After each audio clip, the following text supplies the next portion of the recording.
Hello and welcome to Read 3302, Reading in the Intermediate Grades. My name is Dr. Ryan and I'm one of the instructors for this class, and it's really nice to have you all with us this semester. I wanted to make this video because when we're in face-to-face classes, a lot of times we have that first day of class where we go over the syllabus and we start to get to know each other and all those kinds of things. And that's sometimes hard to recreate in an online setting. So what I wanted to do today was to just sort of take a moment, rather than just giving you all the information and having you go over it by yourself, I wanted to sort of go over it with you in a sense, so that I can help draw your attention to some of the really important things, the important policies that you need to know about to navigate this course successfully. So I'm just going to take a few minutes today and walk you through three really important documents. The first is the Read Me First letter that was mentioned in your welcome letter and is on Moodle.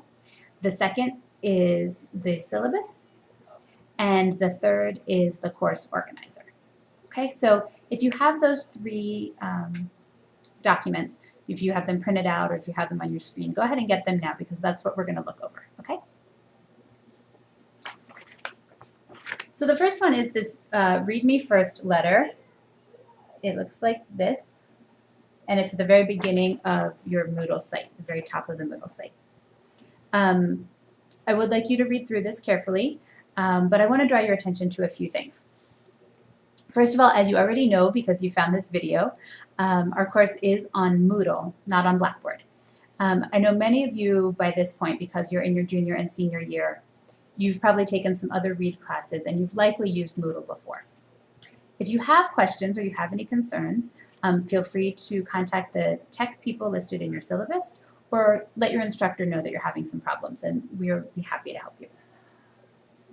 It is a good thing because being comfortable with multiple platforms really is an important way to practice your 21st century technology skills and your 21st century digital literacy skills. So I hope if this is new for you, you'll take it on as a challenge. And it is a program that many school districts use because it's an open source software. So it might be really nice on a job application or on a resume to sort of say, yes, I'm comfortable with Moodle. There's a heading here in the letter that says being successful in this online class. I know that people teach online classes differently, right? And there's different levels of expectation. This class is a lot of work. It's really important. It's about teaching kids to read, and there's a lot to learn. So it is important that it matters, and I know that I take it very seriously, and I know the other instructors of the course take it very seriously. So we ask you to take that content very seriously as well.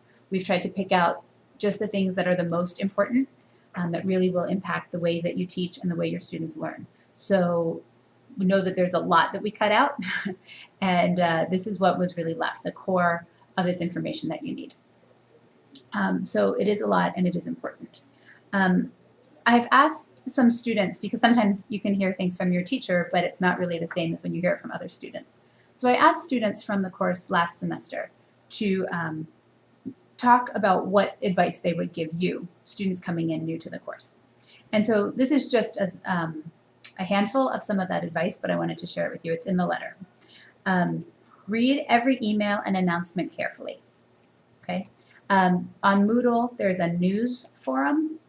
It's at the top, and you're required to be subscribed to that. That's just the way it works when you're in the course.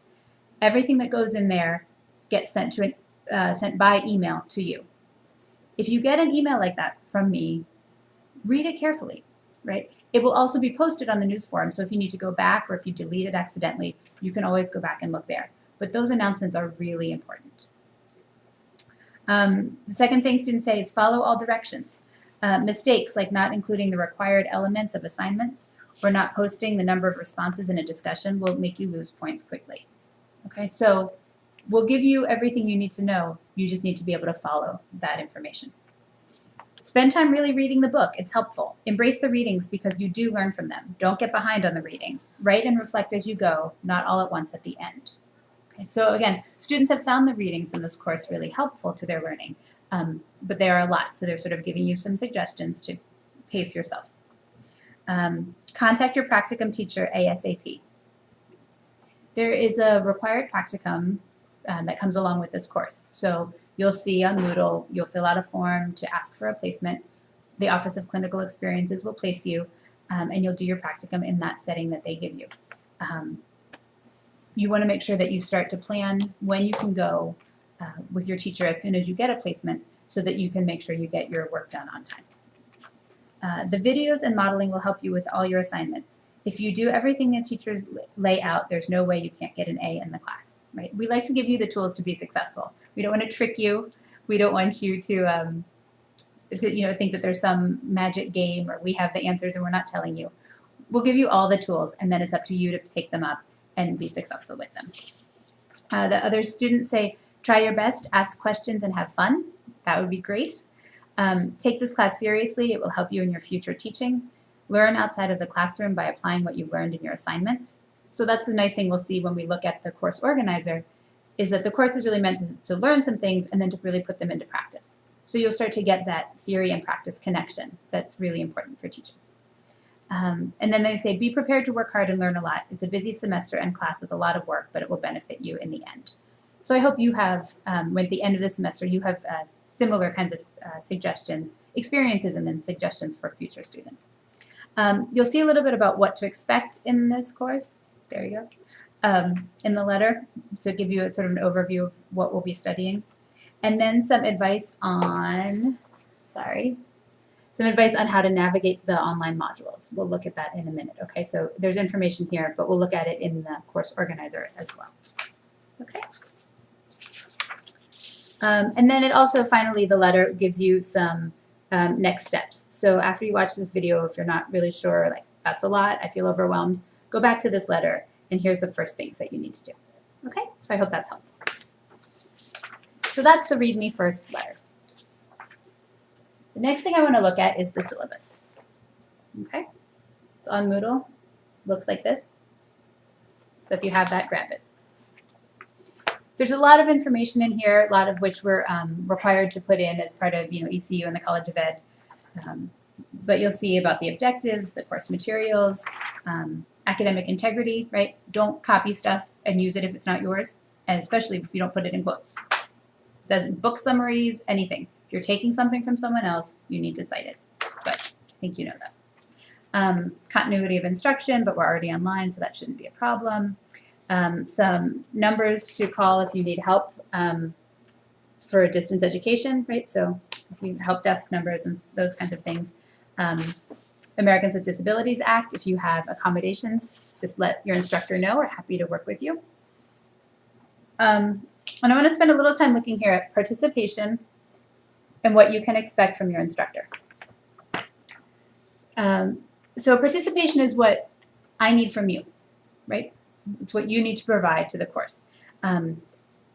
Online courses means that anytime that you're online, that has to account for our class time, our preparation time, and presentation time, right, and homework time. So plan to spend at least 9 hours a week on this course, okay? As I said, it's an important topic, and it's really something I want you to get the most out of that you possibly can so that you can benefit your future students. The more that you contribute, the more that you participate, the more that you interact with your discussion groups, all of those things, that helps me know that you're putting in that effort, right? I can't see the work you're doing at home. I can only see what you're putting online and what you're doing in your assignments. So make sure that your effort is showing up there. But to support you, I will be happy to help with whatever I can do to make you successful, right? So I'm happy to answer questions you have. I love when students ask questions. That is not a problem at all. One thing that I am asking students to do, however, because you're adults and because you do have a lot of tools and resources already, you'll see down here in red under what you can expect from your instructor. It says, when asking questions of your instructor, please start by telling her what you've already done to try to answer your question or find the information you need. So I have had students in the past say things like, Dr. Ryan, I'm wondering how many assignments we have in this class. That's a question that you should be able to answer by looking in the syllabus, right?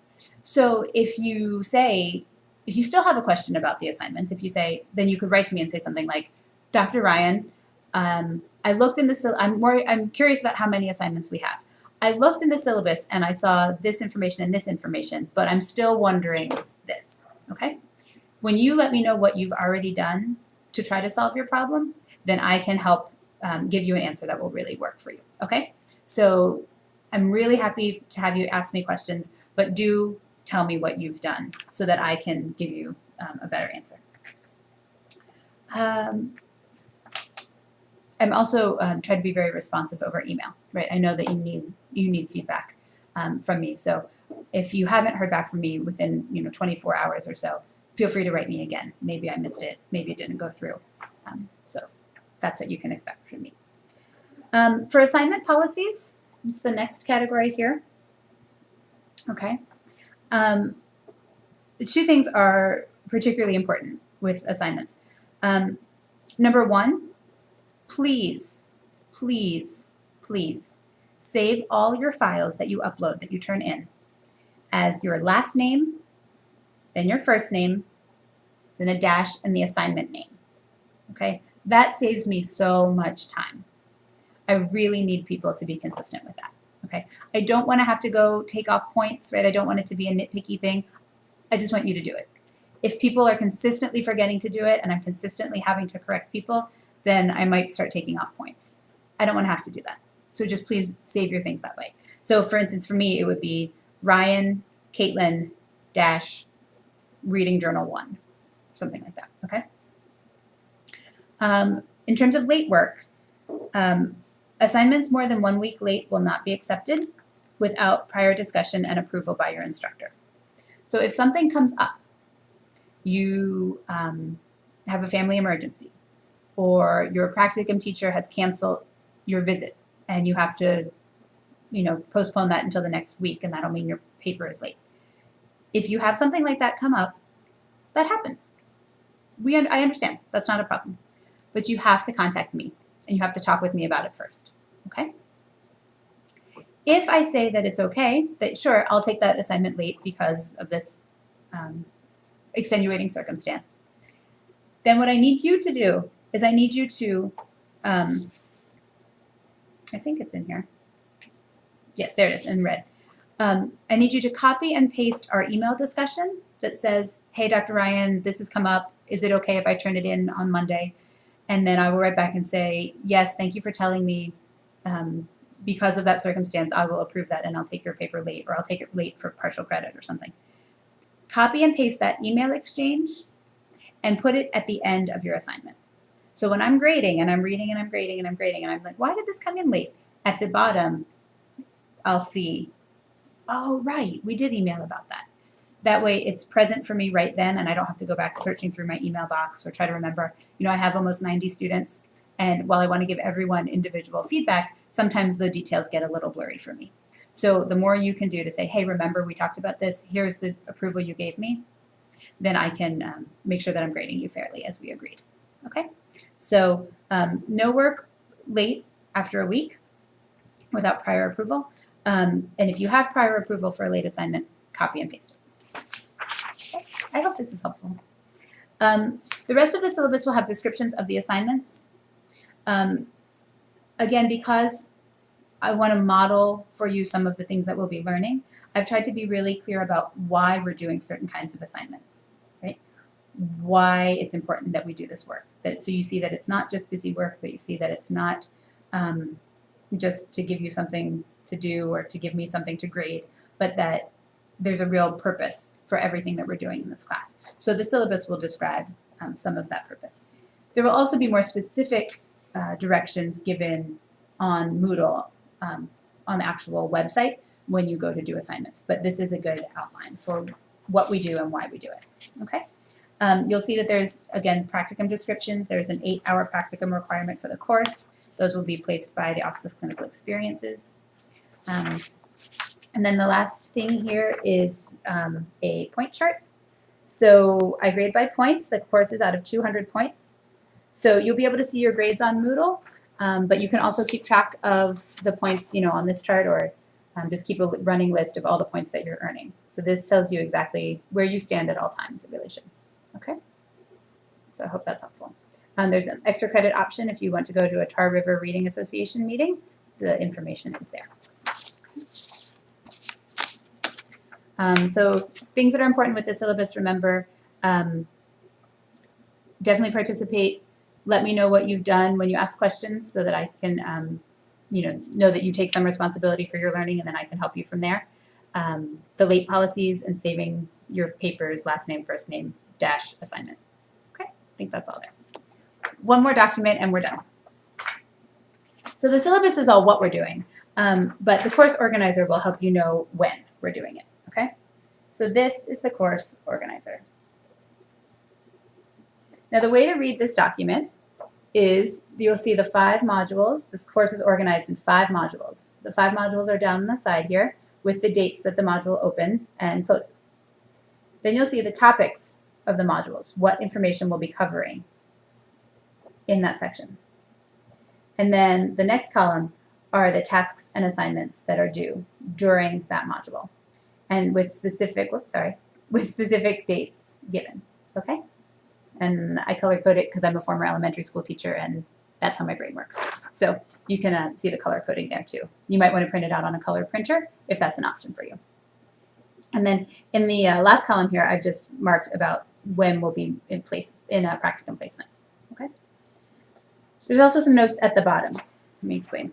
So each module is approximately 3 weeks long. Module 1 is a little bit longer. We have some more activities to do, and we can't be in our practicum placements yet, so we're doing some other work. Module 5 is shorter. It's a wrap-up, so it's not a full 3 weeks. And Module 3 includes a week because you'll be on spring break. So if you want to work over spring break, that's up to you, but we haven't counted it in the time. So the way that the working through the modules will work is the first thing that you do in a module is you open the commentary file, okay? So for all 5 modules, there will be a commentary. And that's what will sort of give you the content. It will lead you to the readings. It will have links to videos. You walk through the commentary file, okay? So in the first week of the module, you should start that. You should start working through the commentary file, doing the readings and activities and watching the videos. By the end of week 1 of every module, more or less, their specific dates are on here, you should post your initial post to the discussion forum. Directions are in the syllabus and on Moodle, okay? And conversations after that can continue to the end of the module. But we want to give us a cutoff so that we don't all wait to the last day. So by the end of the first week, you should have something posted in the discussion forum. Then the second week of the 3 in the module, you'll finish up the working through the commentary file and working on your reading response log or your reading journal. Same thing, 2 different names, same thing. That is you'll see again in the syllabus and on Moodle, that is a log of your transactions with the text, right? So you're doing all this work on your own. The reading journal helps your instructor see how you're making sense of everything, okay? So you probably want to be working on that as you go, but it's not due until the end of the second week. Okay? And then the third week, so the first week you talk and you start working. The second week you finish working through and write up your reactions and responses.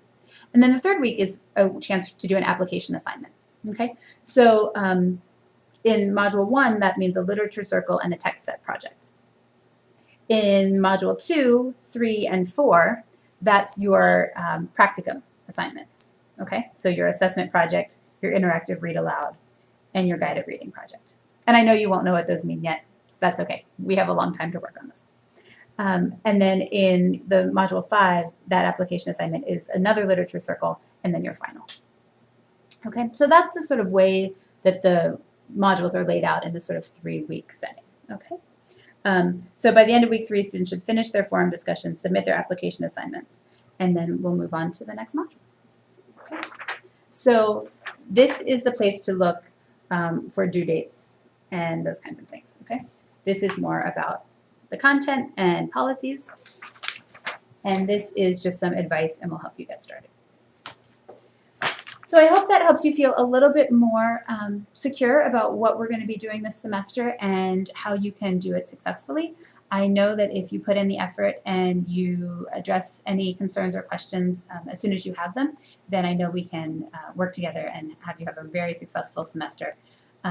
Not just in terms of grades, but also in terms of information that you can learn that you'll take with you into your future teaching. So I'm really looking forward to working with you. I look forward to getting to know you better, and learning with you as we go through this semester. So best of luck, be in touch, and I hope this has been helpful.